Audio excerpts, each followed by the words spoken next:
The following information is from the online Britannica Encyclopedia on Rodrigo Duterte.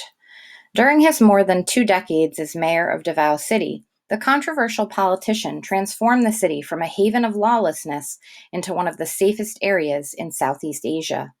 Duterte's harsh crime-fighting tactics earned him the nicknames The Punisher and Duterte Harry, in reference to the film character Dirty Harry, the ruthlessly effective police inspector portrayed by actor Clint Eastwood. But critics such as Amnesty International and Human Rights Watch claimed that Duterte was responsible for more than 1,000 extrajudicial killings. Rather than denying such allegations, he embraced them. The death squads that had carried out the killings operated with an impunity that implied official sanction, and Duterte openly praised both their methods and their apparent results. In that way, he cultivated the image of a coarse, pistol-toting vigilante in the months leading up to the presidential election.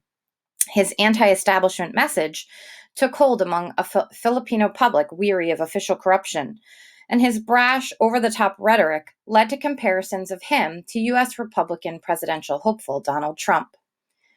The Duterte presidency.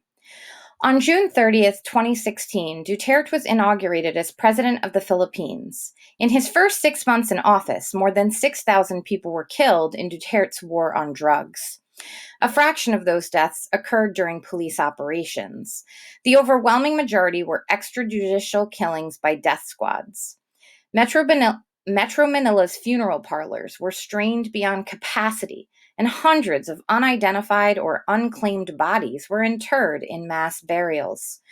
Human rights organizations and Roman Catholic officials spoke out against the bloodshed, but Duterte responded by accusing the church of corruption and the sexual abuse of children. When Western governments expressed concern over the rampant vigilantism, Duterte said that the West could offer the Philippines only double talk, and he sought to strengthen ties with Russia and China. The United States had suspended the sale of 26,000 assault rifles to the Philippines as a result of the human rights abuses. And in May 2017, Duterte met with Russian President Vladimir Putin to discuss the prospect of an arms deal.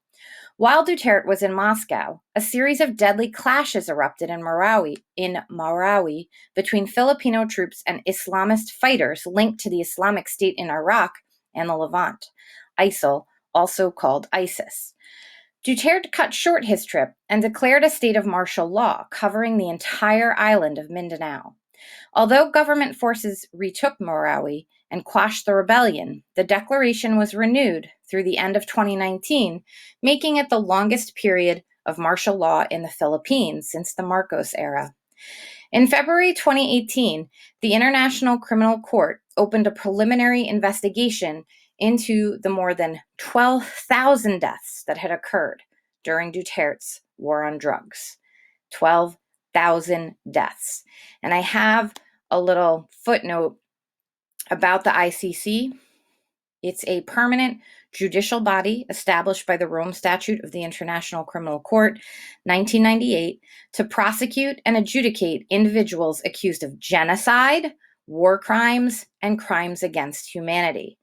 On July 1st, 2002, after the requisite number of countries, 60, ratified the agreement, the court began sittings. It is headquartered in the Netherlands at The Hague. So you can see that it's a newer body, only 2002. But remember, we're dealing with 2018 here when the ICC opened their investigation on Duterte. So going back here, the following month, Duterte responded by announcing his intention to withdraw the Philippines from the ICC. That withdrawal became official in March 2019.